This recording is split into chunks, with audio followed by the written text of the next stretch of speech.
Cet homme affirme être un voyageur dans le temps. Et moi je prétends être nihiliste. Donc finalement, qui est le plus con dans l'histoire? Ça va devenir un running gag ce truc? Dans plusieurs de ses vidéos, il montre comment il aurait voyagé à différentes époques. Franchement il a l'air sympa, il s'est même embêté à faire un filtre effet vieux film pour bien nous immerger en 1880. Regardez, je suis en 1880. Dans celle-ci, par exemple, il dit se trouver en 1984. Regardez, je suis en 1984. Et comme preuve, il monte un restaurant Taco Bell. This proof. I'm literally here. Here I am in 1984, guys.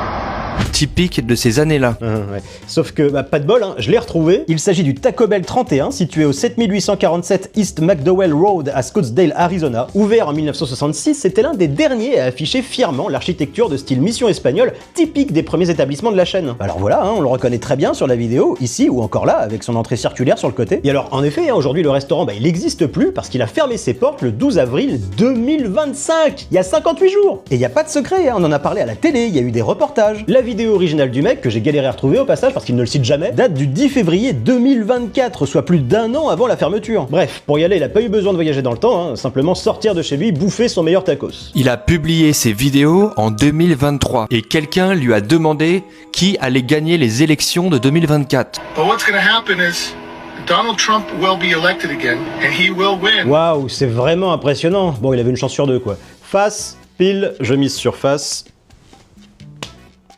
Face, waouh, vous avez la preuve que j'ai voyagé dans le temps. Wouh! Sans déconner.